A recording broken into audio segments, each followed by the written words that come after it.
3, 2, 1. Audio Jungle. Audio Jungle.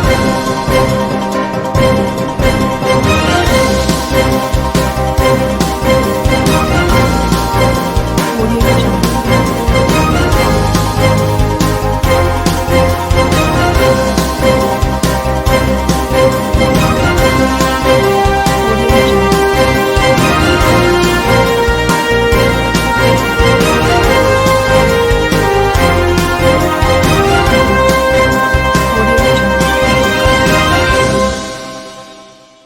नमस्कार, मैं हूं नरेश राघानी और आप देख रहे हैं हॉराइजन न्यूज। रामगंज थाना क्षेत्र में मारपीट की बढ़ रही है घटनाएं लगातार सोशल मीडिया पर वायरल हो रहे हैं वीडियो। सुभाष नगर फाटक पर मामूली टक्कर के बाद हुई मारपीट का वीडियो भी हुआ वायरल। रामगंज थाना अंतर्गत पिछले कुछ दिनों से मारपीट व प्रताड़ना के वीडियो सोशल मीडिया पर वायरल हो रहे हैं। इस क्षेत्र में बढ़ रही इस तरह की घटनाओं से देश भर में शांति व भाईचारे की प्रतीक नगरी अजमेर की छवि धूमिल हो रही है। अभी कुछ दिन पूर्व थाना अंतर्गत नाबालिग से मारपीट कर जबरन उसके बाल काटने की घटना सामने आई थी, तो उसके कुछ दिन बाद ही मुस्लिम फकीर परिवार के साथ मारपीट के मामले का वीडियो सोशल मीडिया पर वायरल हो गया। वहीं शनिवार को सुभाष नगर रेलवे फाटक पर दो बाइक्स के बीच हुई मामूली टक्कर के बाद हुई मारपीट का वीडियो भी वायरल हो रहा है। शनिवार को सुभाष नगर रेलवे फाटक पर जाम लगने के दौरान दो वाहन आपस में मामूली से अड़ गए। एक वाहन पर सवार लोको पायलट अजय टेलर की बाइक दूसरी बाइक से टकराई, तो दूसरे पक्ष ने अजय टेलर के साथ सड़क पर धक्का मुक्की करते हुए मारपीट शुरू कर दी। वहीं किसी युवक ने इस पूरे प्रकरण का वीडियो बनाकर सोशल मीडिया पर वायरल कर दिया, लेकिन किसी ने भी दोनों झगड़ते हुए युवकों को बचाने या हटाने की कोशिश नहीं की। इसके बाद पीड़ित अजय टेलर ने रामगंज थाने में हमलावर युवक के खिलाफ मारपीट करने और अभद्रता करने का मुकदमा दर्ज कराया है। रामगंज थाने के हेड कांस्टेबल मंगल सिंह ने बताया कि दर्ज मुकदमे के आधार पर फरार आरोपी की तलाश की जा रही है।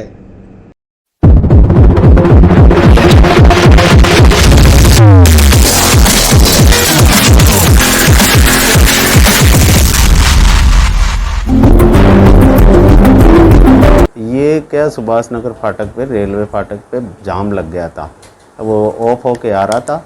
उस दौरान कोई गाड़ी अड़ गई थी, तो इन्होंने कहा कि कैसे गाड़ी अड़ा दी, तो आपसरी में कहा सुनी हुई, वहाँ उसको रोक के अजय टेलर को रोक के उसके साथ मारपीट की और वो आया शिकायत, तो शिकायत दर्ज कर ली, मुकदमा दर्ज कर उसकी तफ्तीश जारी है। एक ही वायरल हो रहा है, तो वो उसकी जानकारी के लिए तलाश जारी है। मारपीट का 323 341। हाईवे पर गलत पार्किंग और ओवर स्पीड बन रही है हादसों का कारण। ब्यावर रोड पर राजगढ़ चौराहे से तबीजी गैस प्लांट तक का मार्ग बना दुर्घटना क्षेत्र। ब्यावर रोड पर राजगढ़ चौराहे से तबीजी आईओसी गैस प्लांट तक का हाईवे बड़ा दुर्घटना क्षेत्र बनता जा रहा है। यहाँ रहने वाले लोगों व प्रत्यक्षदर्शियों के मुताबिक तबीजी गैस बॉटलिंग प्लांट तक दोनों लेन में अनियंत्रित वाहन पार्क किए जाते हैं, जिनसे दुर्घटनाओं में इजाफा हो रहा है। अभी कुछ दिनों पूर्व पाली डिपो की रोडवेज बस भी इसी रोड पर दुर्घटनाग्रस्त हुई थी, जिसमें 10 यात्रियों की अकाल मृत्यु हो गई थी। वहीं शनिवार सुबह राधा स्वामी सत्संग व्यास के पास तीसरी लेन में पार्क एक ट्रेलर में तेज गति से आ रही जयपुर नंबर की कार जा घुसी। इस भीषण दुर्घटना में कार के परखच्चे उड़ गए और उसमें सवार 2 लोगों की मौके पर ही मौत हो गई। हाईवे को सुचारू करने के लिए दुर्घटना के तुरंत बाद क्रेन की सहायता से दुर्घटनाग्रस्त वाहनों को हटाकर मार्ग को साफ किया गया। प्रत्यक्षदर्शियों के मुताबिक ओवर स्पीड और गलत वाहन पार्किंग हादसों का कारण बनते जा रहे हैं। पर्वतपुरा स्थित सेंट जोसेफ चर्च में आरोग्य माता पर्व के उपलक्ष्य में रक्तदान शिविर का आयोजन। जरूरतमंदों की सेवार्थ 100 यूनिट रक्त एकत्रित करने का लक्ष्य, बड़ी संख्या में लोगों ने किया रक्तदान। स्वर्गीय अविनाश मोटिस व कोरोना काल में प्रभु में लीन सभी स्वर्गवासियों की स्मृति व आरोग्य माता पर्व के उपलक्ष्य में लगातार छठा विशाल रक्तदान शिविर दिशा आरसीडी समाजसेवी संस्था के सौजन्य से रविवार को पर्वतपुरा स्थित सेंट जोसेफ चर्च में आयोजित किया गया। शिविर में 100 यूनिट रक्त एकत्रित करने का लक्ष्य निर्धारित किया, जिसे देखते हुए बड़ी संख्या में मसीह समाज से जुड़े लोगों ने शिविर में पहुंचकर अपने रक्त का दान किया। शिविर में रक्तदाताओं का आरसीडी समाजसेवी संस्था की ओर से सम्मान किया गया, तो वहीं सेंट जोसेफ चर्च की ओर से रक्तदाताओं को प्रशस्ति पत्र प्रदान किए गए। रक्तदान के प्रति जागरूकता फैलाने और बढ़ावा देने के उद्देश्य से दिशा आरसीडी की ओर से सेल्फी पॉइंट भी लगाया गया, जहां प्रत्येक रक्तदाता ने अपने सर्टिफिकेट के साथ सेल्फी खींचकर सोशल मीडिया पर वायरल की। इस मौके पर चर्च के फादर जोसेफ, फादर विशाल, मानव तस्करी यूनिट के अशोक विश्नोई सहित बड़ी संख्या में चर्च और दिशा आरसीडी से जुड़े पदाधिकारी मौजूद रहे।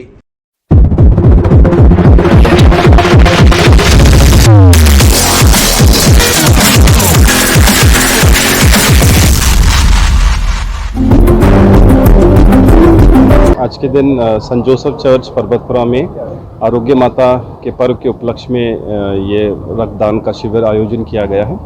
करीब पिछले 5 सालों से ये हर साल इस पर्व के उपलक्ष्य में रखा जाता है। इस बार भी ये इसी आज के दिन ही रखा गया है। लक्ष्य हर साल करीब 40 से 50 लोग आते थे। इस बार का लक्ष्य है कि करीब 100 लोग आएँ और हम करीब लक्ष्य के आसपास ही हैं। अब तक 70 का हो चुका। आज हमने यहाँ पर रक्तदान का शिविर रखा है, क्योंकि हम इस महीने में 8 तारीख को माँ मरियम का त्यौहार मनाने जा रहे हैं। इसके उपलक्ष्य में रक्तदान का शिविर हमने रखा है। ये खुशी की बात है कि कई लोग आज इस रक्तदान शिविर में भाग ले रहे हैं और अपना रक्तदान देकर दूसरों को जीवन में अपना योगदान देने के लिए वे अपना योगदान दे रहे हैं। इसमें कई लोगों को फायदा होगा।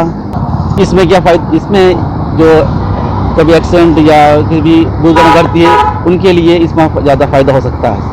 दिशा एनजीओ द्वारा ब्लड डोनेशन कैंप समय समय पर रखा जाता है। आज भी यहाँ आदर्श नगर बाईपास स्कूल में ब्लड डोनेशन कैंप रखा है। यह किसी के जीवन को बचाने का सबसे सटीक और सीधा मदद है और मैं अधिक से अधिक लोगों से ये कहना चाहूँगा कि ज़्यादा से ज़्यादा ब्लड डोनेट करें। इससे कोई नुकसान नहीं होता है। ब्लड दिए हुए आदमी का जो दिया हुआ ब्लड है अपनी बॉडी तुरंत रिकवर कर लेती है, इसलिए इससे घबराने की आवश्यकता नहीं है और ब्लड डोनेशन ज़्यादा से ज़्यादा करें। ये सभी को मेरा संदेश है। रामगंज थाना क्षेत्र के शक्तिनगर जवाहर नगर में सोने मकान को चोरों ने बनाया निशाना। 15,000 की नकदी सहित सोने चांदी के आभूषण चुराए।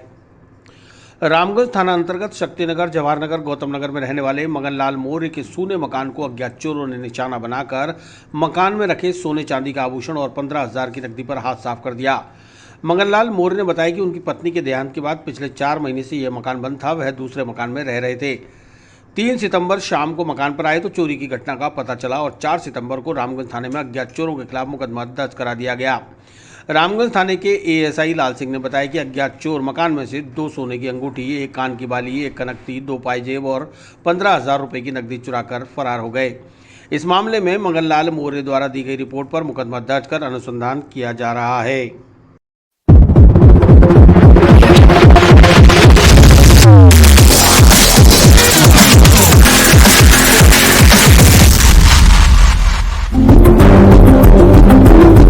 शक्तिनगर सुभाष नगर में रात्रि 3 तारीख 3/9/2000 को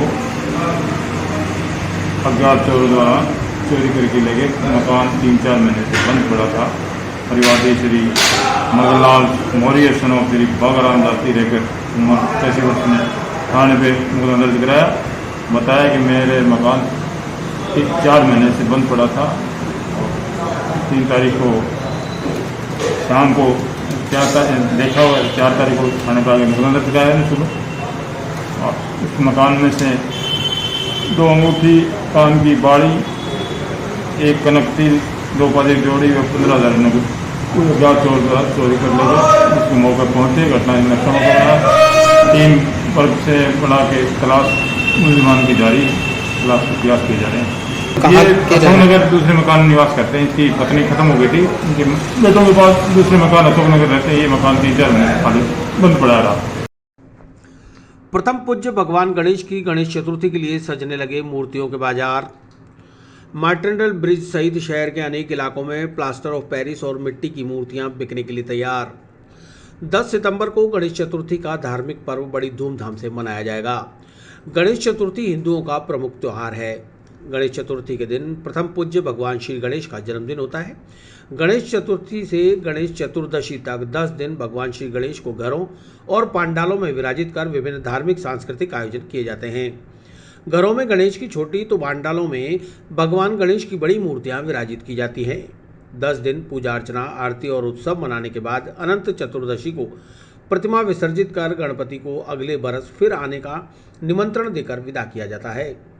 भाद्रपद शुक्ल पक्ष की चतुर्दशी को 10 सितंबर 2021 को भगवान श्री गणेश की प्रतिमाएं और मूर्तियां स्थापित की जाएंगी। इससे पूर्व मूर्तिकारों ने भगवान श्री गणेश की विभिन्न आकार और रंगों की मूर्तियों के बाजार सजा दिए हैं।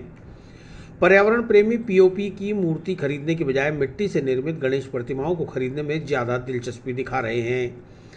वहीं मूर्तिकारों ने भी मिट्टी की मूर्तियां बनाकर इस बार पर्यावरण संरक्षण का ही संदेश दिया है। मूर्तिकार अनिल कुमार ने बताया कि पर्यावरण को देखते हुए मिट्टी से निर्मित गणेश प्रतिमाएं ज़्यादा पसंद की जा रही हैं, इसलिए उन्होंने इस बार मिट्टी की मूर्तियां ही ज़्यादा बनाई हैं। बाजार में 50 रुपये से 550 रुपये तक की कीमत में गणेश प्रतिमाएं बिकने के लिए तैयार हैं। ये मिट्टी की मूर्तियाँ बनाते हैं, पीओपी की होती है जो गलती नहीं है, मिट्टी की होती है तो घर पे भी विसर्जन टप में करा चाहे गमले में बाल्टी में करा पानी में करा तो ये गल जाएगी, 1 घंटे में 1-2 घंटे में गल जाएगी। तो उसको आप पेड़ पौधे में कुछ में भी उसको मिट्टी को डाल सकते हो, पानी वगैरह। तो वो पीओपी की बनती है तो वो गलती भी नहीं है और उससे पैरों से और गूंदा जाता है, कोई मतलब नहीं है, वो गलती भी नहीं है, ऐसी की ऐसी रहती है वो। अभी मिट्टी की मूर्ति है तो विसर्जन कार पे आराम से विसर्जन हो सकता है। यहाँ सब गणपति की इनकी भैया 50 रुपये से लेकर 550 रुपये तक का है। पिछली बार भी था लेकिन अब के देखो थोड़ा खुला हुआ है तो थोड़ा धंधा चलना चाहिए अब के तो अच्छा उम्मीद तो है। लेकिन देखो ये बारिश भी हो रही है अभी तो आज से देखो बारिश भी हुई है, होना चाहिए कि बढ़िया चलना चाहिए गणपति का, भले घर में होवे लेकिन चलना चाहिए बढ़िया बढ़िया। बड़ी कोई विसर्जन करता नहीं, छोटी होती है तो उसको गमले में रखा चाहे टप में रखा तो उसको विसर्जन कर सकते हैं आप छोटे को, और छोटी लेके जाते हैं सबसे ज़्यादा, छोटी को पसंद करते हैं घर में। वहीं मूर्ति खरीदने के लिए आई शिखा ने बताया कि वे लगातार पिछले 5 सालों से कॉलोनी में गणेश चतुर्थी को भगवान श्री गणेश की प्रतिमा स्थापित कर पूरे 10 दिन तक उनकी पूजा अर्चना और आराधना करते हैं, इसलिए मिट्टी की मूर्ति खरीदना है। मिट्टी की मूर्ति को विसर्जन करने के लिए किसी तालाब का रुख नहीं करना पड़ता, किसी टब में मूर्ति को रखकर उसे गला दिया जाता है और जब वह फिर से मिट्टी में परिवर्तित हो जाती है तो गमले में डालकर पौधा लगा दिया जाता है।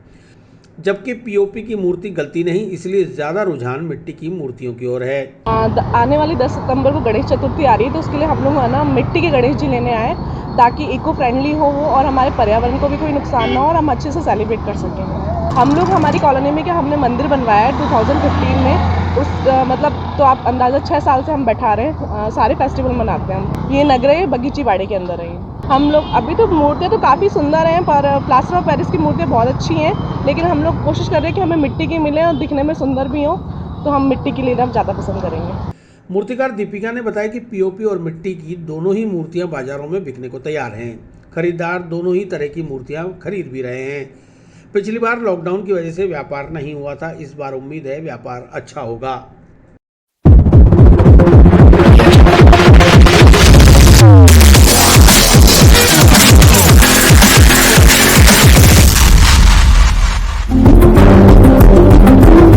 मिट्टी की मूर्तियाँ हमारे पास, हम कलकत्ता से लेके आए मिट्टी की मूर्तियाँ। मार्केट में बहुत चल रही है मूर्तियाँ, हमारे तो मिट्टी की बहुत बिक रही है मूर्तियाँ और पेरिस की भी बिक रही है, क्योंकि आपकी ने मार्केट में क्या लॉकडाउन के हिसाब से माल बहुत कम बनाया है, तो तेजी तो बहुत है गणेश चौथ में। हाँ, हम भी बनाते हैं साथ में, नहीं बनाएंगे तो खाएंगे कहाँ से। दोनों चल रही है मूर्तियाँ, तो मिट्टी की भी चल रही, पेरिस की भी चल रही है।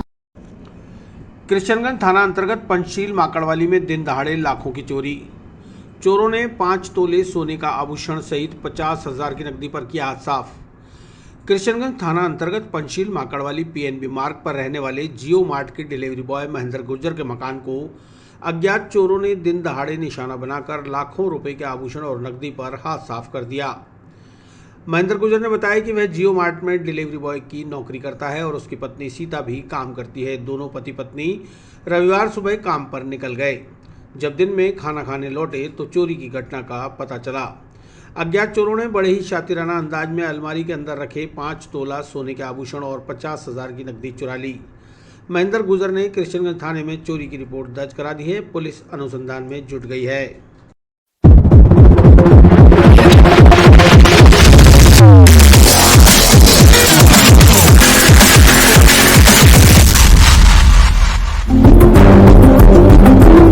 मेरा मकान पंचशील पीएनबी मार्ग के सामने देवनगर के अंदर है। मैं मम्मी गायों में गई हुई थी। मैं रिलायंस के अंदर जॉब करता हूँ, जियो मार्ट के अंदर होम डिलीवरी का काम है मेरा। मैं जॉब पे गया हुआ था, मिसेज भी काम करती है, मिसेज वहाँ गई हुई थी। जब मैं कोई भी नहीं था यहाँ पे और उन्होंने चोरी को वारदात कर दी। इसमें कंटी है, मादलिया है और बोर है, ताबीज़ है, मंगलसूत्र है और छोटी मोटी अंगूठियाँ भी है चांदी की। ये कम से कम नहीं तो 5 लाख का माल था, वो लेके फरार हो गया और बड़ी शातिरना से उसने चोरी करी है। दिन दहाड़े हुई है, शिकायत दे दी मैंने, किशनगंज थाने में दे दी। केस भी था, उसी के साथ केस था, 40-50 हज़ार, ज़्यादा केस नहीं था उसके साथ। नहीं, दिन को तो कहाँ रहती है, दिन को तो रहती है, वो मेन रोड पे रहती है, अंदर नहीं रहती है। बाकी किशनगंज थाने में शिकायत कर दी। 20 साल में कभी हमने चोरी नहीं देखी, यहाँ पे पहली बार ही हुई। मैं काम पे गई हुई थी और मैं आई 12:30 बजे। मैं सारा काम कर लिया, अलमारी बिल्कुल बंद थी जैसे हमेशा रहती है। तो मैं तो 3 बजे रोटी खाने बैठी, कुंदा नीचा था जब मैंने ध्यान करा, ना पता नहीं था कब हुई, मतलब सुबह की टाइम पे ही हुई है। 9, 8:30 बजे तो हम निकले सब। तो उसी से 3.5 तोले की, आधा तोले का मंगलसूत्र था, आधा किलो चांदी थी और हमारे बोर रहता सोने का वो था, मादलिए थे, पूरा 5 तोला सोना था, 5 तोला सोना था। कांग्रेस सेवादल महिला विंग ने शिक्षकों का सम्मान करते हुए मनाया शिक्षक दिवस। 5 सितंबर को देश के पहले राष्ट्रपति डॉक्टर राधाकृष्णन सर्वपल्ली का जन्मदिन पर शिक्षकों को किया सम्मानित। देश के पहले राष्ट्रपति डॉक्टर राधाकृष्णन सर्वपल्ली का जन्मदिन प्रतिवर्ष शिक्षक दिवस के रूप में 5 सितंबर को मनाया जाता है। 5 सितंबर को रविवार का अवकाश होने की वजह से स्कूलों के अंदर एक दिन पूर्व ही शिक्षक दिवस के आयोजन कर लिए गए। वहीं रविवार को कांग्रेस सेवादल महिला विंग की प्रदेश महासचिव द्रौपदी कोहली के नेतृत्व में शिक्षकों का सम्मान किया गया। शिक्षकों को माला पहनाई गई और उन्हें श्रीफल भेंट कर सम्मानित किया गया। इस मौके पर सेवादल महिला विंग की अनेक कार्यकर्ता मौजूद रहीं। राजस्थान प्रदेश कांग्रेस सेवादल महासचिव महिला विंग द्रौपदी कोहली ने बताया कि पूर्व राष्ट्रपति डॉक्टर सर्वपल्ली राधाकृष्णन के जन्मदिन पर शिक्षा के क्षेत्र में उल्लेखनीय और उत्कृष्ट कार्य करने वाले शिक्षकों को सम्मानित करते हुए उन्हें खुशी महसूस हो रही है। यह पहला प्रयास है जब उन्होंने अपने वार्ड में शिक्षक सम्मान समारोह आयोजित किया है। समाज में शिक्षकों की महती भूमिका को देखते हुए आज उन्हें सम्मानित किया गया है, क्योंकि एक सभ्य और शिक्षित समाज का निर्माण एक शिक्षक ही करता है।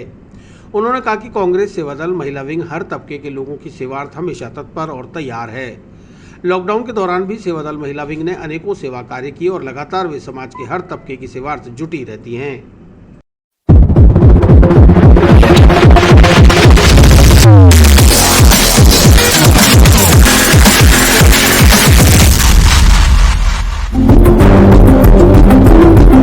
आज हमने शिक्षक दिवस के उपलक्ष्य में सभी अध्यापकों का एक सम्मान समारोह हमारे सेवा दल की महिलाओं के द्वारा एक शिक्षक सम्मान समारोह किया गया है, जिसमें सभी हमारे अध्यापक यहाँ पधारे और उनका हमने स्वागत किया और सम्मान किया।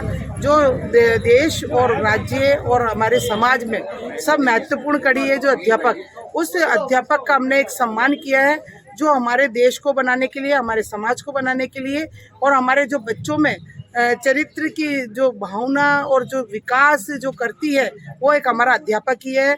और हमारा देश की जो उन्नति होती है वो एक अध्यापक के द्वारा ही होती है और एक अध्यापक ही वो कड़ी है जो हमारे राष्ट्रपति तक का निर्माण करती है। तो ऐसे अध्यापक का हमने आज सम्मान किया और जिससे कि हमारे समाज में और जो ये कुरीतियाँ फैल रही हैं वो दूर हो सके। और इन अध्यापकों का एक छोटा सा हमने एक सम्मान किया है जो कि इनका जो मुख्य रूप है और जो इनको मिलना चाहिए सम्मान समाज में, वो हमने देने की कोशिश की है। और ये हमने सेवा दल की महिलाओं ने एक प्रयास किया है, प्रथम प्रयास है इनका कि हम सभी महिलाएं जो हमारे समाज को उन्नति पे ले जाते हैं उनका सम्मान करें। और ऐसे ही हमारे सेवा दल की महिलाएं समाज में तरक्की के लिए हर गली मोहल्ले हर लोगों की निस्वार्थ भावना से सेवा के लिए तत्पर है। और कोई भी काम मैं आपके चैनल के माध्यम से ये निवेदन करना चाहूँगी, कभी भी किसी को भी आधी रात को भी अगर जरूरत हो तो हमारी सेवा दल की टीम आपके लिए तैयार है, हर क्षेत्र में काम करने के तैयार है और हर क्षेत्र में हर लोगों के लिए सहयोग के लिए हमेशा तत्पर तैयार खड़ी रहेगी। राजगढ़ भैरव धाम के 21 महीने बाद खुले कपाट, उमड़ा आस्था का सैलाब। कोविड नियमों की पालना के साथ भक्तों ने किए दर्शन, मनोकामना पूर्ण स्तंभ की लगाई परिक्रमा। श्री मसाणिया भैरवधाम राजगढ़ पर 21 महीने बाद श्रद्धालुओं के लिए मंदिर के पट खुलने पर उत्साह व आस्था का सैलाब देखने को मिला।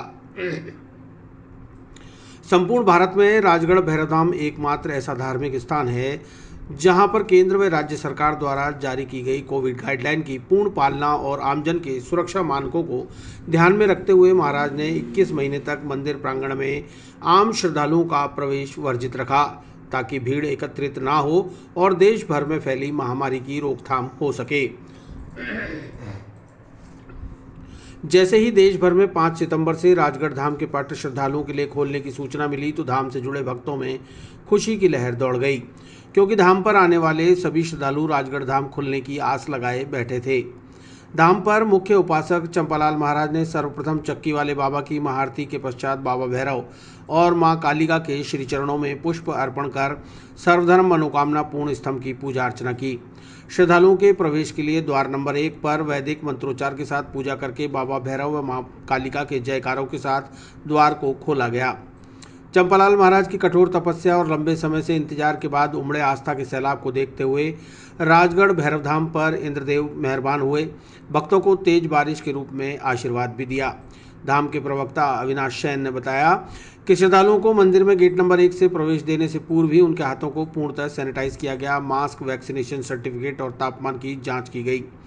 जिन श्रद्धालुओं के पास मास्क नहीं था उन्हें मास्क देकर मंदिर में प्रवेश दिया गया। मंदिर प्रांगण में श्रद्धालुओं के रुकने व बैठने की कोई व्यवस्था नहीं थी। एक तरफा आवागमन के साथ आए हुए सभी श्रद्धालुओं ने कोविड की गाइडलाइन की पालना करते हुए सोशल डिस्टेंसिंग के साथ बाबा भैरव, मां कालिका के दर्शन कर सर्वधर्म मनोकामना पूर्ण स्तंभ की परिक्रमा लगाई और चंपालाल महाराज से आशीर्वाद प्राप्त किया। साथ ही अद्भुत चमत्कारी चिमटी भी प्राप्त की। कार्यक्रम की सुचारू व्यवस्था संभालने के लिए व्यवस्थापक ओम प्रकाश सैन, अविनाश सैन, कैप्टन मुकेश सैन, रमेश सैन, राहुल सैन के साथ कपिल, यश, मिलन, युवराज, वैभव, भव्य, मिताली, वंशिका, बुलबुल, मनीष चौहान, दीपक बसीटा, सुरेश गुर्जर, पुनीत, धर्मेंद्र भगवान, युवनेश, परीक्षित, स्वप्निल, सुरेश दायमा, श्रवण सिंह, बलराम सिंह, मनोहर सिंह, चेतन आनंद आदि का योगदान महत्वपूर्ण रहा। गुरुदेव श्री चंपालाल महाराज ने आने वाले समस्त श्रद्धालुओं को संबोधित करते हुए कहा कि देर है लेकिन अंधेर नहीं। प्रदेश के साथ भारतवर्ष में सभी धार्मिक स्थान खुल चुके थे, केवल राजगढ़ धाम ही कोरोना काल 20 मार्च 2020 से अब तक लगातार बंद रहा। सभी भक्तों को धाम खुलने का बेसब्री से इंतजार था। बाबा भैरव में मां कालिका ने भक्तों के इंतजार को खत्म करते हुए 21 माह बाद 5 सितंबर से श्रद्धालुओं के लिए प्रवेश द्वार खोलने का आदेश प्रदान किया। धाम के पट खोलने में देरी अवश्य हुई, मगर लंबे समय के इंतजार का फल आने वाले सभी श्रद्धालुओं को मिला। महाराज ने कहा कि कोरोना से घबराना नहीं है, मास्क लगाना है, सैनिटाइजर करें और सोशल डिस्टेंसिंग की पालना करें तथा कोरोना का टीका अवश्य रूप से लगवाएं। जिस प्रकार केंद्र और राज्य सरकार हमारे लिए गाइडलाइन जारी करती है उसकी पूर्ण रूप से पालना करते हुए कोरोना महामारी को हराने में हमारी भागीदारी निभानी है। इस अवसर पर भैरवधाम पर कांग्रेस के पूर्व महासचिव महेंद्र सिंह रलावता, पूर्व शिक्षा मंत्री नसीम अख्तर, रामनारायण गुर्जर, पूर्व विधायक नसीराबाद श्रीनगर प्रधान कमलेश गुर्जर, पूर्व सभापति सुरेंद्र सिंह शेखावत, प्रशासनिक और पुलिस के आला अधिकारियों ने मनोकामना पूर्ण स्तंभ की परिक्रमा लगाई तथा बाबा भैरव व गुरुदेव चंपालाल महाराज से आशीर्वाद प्राप्त किया। इस अवसर पर पंजाब, सीकर, चूरू, झुंझुनू से श्रद्धालु राजगढ़ धाम पहुंचे और सैकड़ों झंडे लेकर आए। देश प्रदेश के विभिन्न प्रांतों, पंजाब, हरियाणा, राजस्थान आदि राज्यों के विभिन्न स्थानों से हजारों श्रद्धालु अपने साथ लाए झंडों को चक्की वाले बाबा के मंदिर से मुख्य मंदिर मनोकामना पूर्ण स्तंभ तक गाजे बाजों के साथ नाचते गाते लेकर पहुंचे। 21 महीने बाद धाम के खुलने पर प्रशासन ने राजगढ़ भैरवधाम पर सुचारू व्यवस्था संभालने के लिए समुचित इंतजाम किए थे। श्रद्धालुओं की सुरक्षा के लिए पुलिस प्रशासन और यातायात पुलिस ने धाम पर मुस्तैदी के साथ अपना कर्तव्य निभाया। भैरव धाम पर श्रद्धालुओं की आस्था को देखते हुए जिला पुलिस और प्रशासन ने शांति व कानून व्यवस्था को कायम रखने के लिए श्रद्धालुओं को सुनियोजित तरीके से संभालने के लिए माकूल बंदोबस्त किए तथा विशेष पुलिस जाब्ता भी तैनात किया। प्रशासन ने शांति व्यवस्था के लिए कड़ी मशक्कत की। यातायात पुलिस की ओर से यातायात तथा पार्किंग की विशेष व्यवस्था की गई। चिकित्सा विभाग ने भी आने वाले श्रद्धालुओं के लिए मेडिकल टीम द्वारा दवाइयों और एम्बुलेंस के साथ नियुक्त किया। मैं आज मसाना भैरवधाम राजगढ़ जिला में राजस्थान मार्च 2020 से श्रद्धालुओं के लिए मंदिर में प्रवेश बंद था कोरोना काल के कारण। काफ़ी समय से भक्तों को इंतज़ार था कि मंदिर के पट कब खुलेंगे। मैंने कहा मंदिर के पट तो खुले हैं, पूजा आराधना वैसे चालू है, बाकी श्रद्धालुओं के लिए प्रवेश बंद था। सरकार की गाइडलाइन की पूरी पालना करते हुए और बाबा भैरवनाथ के आशीर्वाद से आज मंदिर खोलने का और श्रद्धालुओं को दर्शन के लिए आज आदेश हुआ। मैं नहीं, पूरी जनता, पूरा राजस्थान, जो भी यहाँ भक्त जुड़े हैं, सभी बड़े खुशहाल नज़र आ रहे हैं कि हमें बहुत कुछ मिला है यहाँ। बाकी हम बाबा के दर्शन करेंगे। बाबा भैरवनाथ के आशीर्वाद से हम आज लगातार तैयारियां कर रहे थे और आप जो देख रहे हैं कि भाई जो सरकार की गाइडलाइन की पालना पूर्णतः करेंगे तो गेट पे सैनिटाइज की पूरी मशीनें लगाई हुई है, टेम्परेचर जो नापना उसकी मशीनें लगाई हुई है और आपने वैक्सीन लगाई या नहीं लगाई उसकी भी हम पूरी पूर्णतः पालना कर रहे हैं। साथ ही जिसने वैक्सीन नहीं लगाई है वो अब दोबारा जब भी आएंगे वैक्सीन लगा के आएंगे। बाबा भैरवनाथ के यहाँ हम तो यही प्रार्थना करते हैं, बेटी बचाओ बेटी पढ़ाओ, बेटियों को बचाना है, बेटी है तो सब कुछ है। आज वृक्षारोपण का यहाँ सालों से अभी वृक्षारोपण का ये भी चल रहा है। बाबा के आशीर्वाद से आज किसी को जीवन मिले, दान ही करना है तो रक्तदान करें। मैं तो आज आने वाले सभी भक्तों से ये अपील की कि हमें रक्तदान भी ज़्यादा से ज़्यादा करना है और जिसने नशा जो भी नशा करता है बाबा भैरवनाथ के यहाँ राजगढ़ धाम आ गए, आज ही नशे का त्याग करें। और मैं तो क्या कहूँ, आप खुद चैनल आपके माध्यम से जो आप देख रहे हैं जो व्यवस्था है हमने पूरा प्रयास किया है, कोई कमी नहीं रही और भी कोई कमी है हम और सुधारेंगे। मैं तो कहूँ सब जगह ऐसा प्रयास करेंगे और मास्क लगाएंगे, 2 गज की दूरी बनाएंगे तो मैं सोचता हूँ कोरोना हमारे डर से भगेगा। कोरोना से हम नहीं डरते हैं और कोरोना कोई बड़ी बात नहीं, कोरोना का इलाज भी है, दवा और दुआ दोनों मिल जाती है तो इंसान को जीवन दान मिलता है। आप किसी को भी कोरोना होता है, बुखार आती है तो आप तुरंत चिकित्सा डॉक्टर को दिखाएं। राजस्थान सरकार भी पूर्णतः अब के मैं सोचता हूँ अच्छी व्यवस्था की है, अभी भी पूर्णतः पालना करते हैं, सरकार की पूरी पालना है। और जगह जगह मैं सोचता हूँ हमारे गांव में भी जा रहे हैं, वैक्सीन नहीं लगाई है तो ग्राम पंचायतों में जहाँ वैक्सीन अभी लग रही है और हम भी प्रयास करते हैं गांव में जो यहाँ आते हैं हमारे से जुड़े हुए हैं सबको कहते हैं भाई मास्क आपको लगाना जरूरी है। आज जो जितने श्रद्धालु राजगढ़ धाम आए भगवान भैरवनाथ से और माँ से यही प्रार्थना करता हूँ कि उन सभी की मनोकामना पूर्ण हो, उन सभी की यात्रा सफल रहे, मंगल रहे। जय बाबा की, जय माता की, जय हिंद, जय भारत।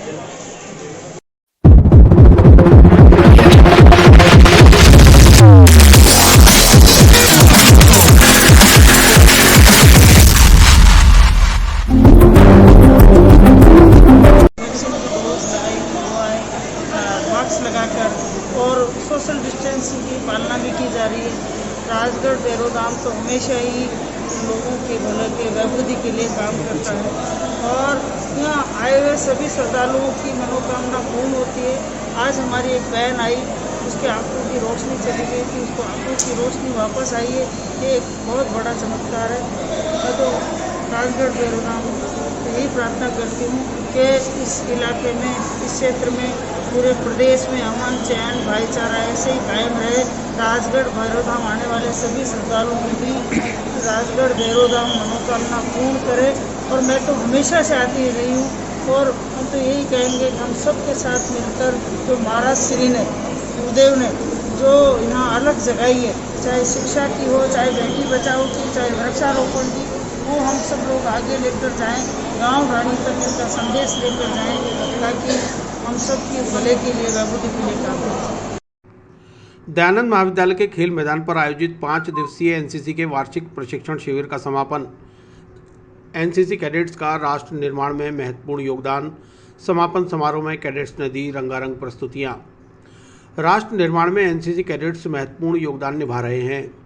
राष्ट्रीय कैडेट कोर की विभिन्न गतिविधियों में भाग लेकर देश का युवा भारत की समृद्ध सामाजिक, आर्थिक, सांस्कृतिक परंपराओं को आत्मसात कर राष्ट्र निर्माण में अपनी महत्वपूर्ण भूमिका निभा रहा है। यह बात रविवार को 11 राज्य बटालियन एनसीसी यूनिट के कमांडर कर्नल बीपी फर्नांडीज ने कैडेट्स को संबोधित करते हुए कही। दयानंद महाविद्यालय के खेल मैदान पर आयोजित एनसीसी के वार्षिक प्रशिक्षण शिविर में कैडेट्स को संबोधित करते हुए कर्नल फर्नांडीज ने कहा कि विश्व की जनसंख्या में सर्वाधिक युवा आबादी वाला देश भारत है और एनसीसी विश्व का सबसे बड़ा युवा संगठन है, जिसमें रहकर देश का युवा अपने आप को गौरवान्वित महसूस करता है। इसी युवा शक्ति को राष्ट्रीय कैडेट कोर सही दिशा और दशा देकर राष्ट्र निर्माण के लिए देश का आदर्श नागरिक तैयार करता है। 5 दिवसीय एनसीसी के वार्षिक प्रशिक्षण शिविर के समापन समारोह में रविवार को बोलते हुए कर्नल फर्नांडीज ने युवा शक्ति से राष्ट्र निर्माण में अधिकतम भागीदारी का आह्वान किया। क्षेत्रीय शिक्षण संस्थान की छात्रा कैडेट्स अंकिता, भूमिका, तनिष्का, शिप्रा, हिमानी ने रंगारंग प्रस्तुतियां दी। कैंप में आयोजित होने वाली विभिन्न गतिविधियों के कैंप रिपोर्ट क्षेत्रीय शिक्षण संस्थान के एनसीसी अधिकारी लेफ्टिनेंट अनिल कुमार नैनावत ने प्रस्तुत की। मंच का संचालन दयानंद महाविद्यालय की छात्रा कैडेट दीक्षा पमनानी ने किया। कैडेट फिरोजा और सरोज प्रजापति ने गार्ड के रूप में अपने एनसीसी अधिकारी का मार्ग प्रशस्त किया। समापन समारोह का अंत एनसीसी गीत के साथ हुआ।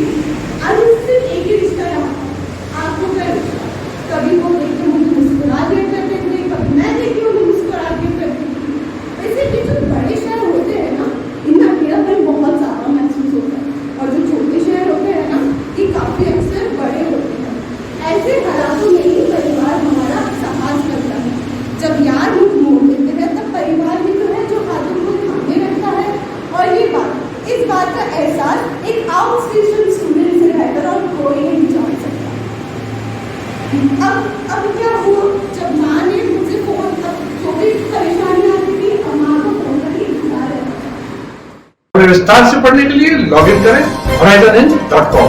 सच के साथ।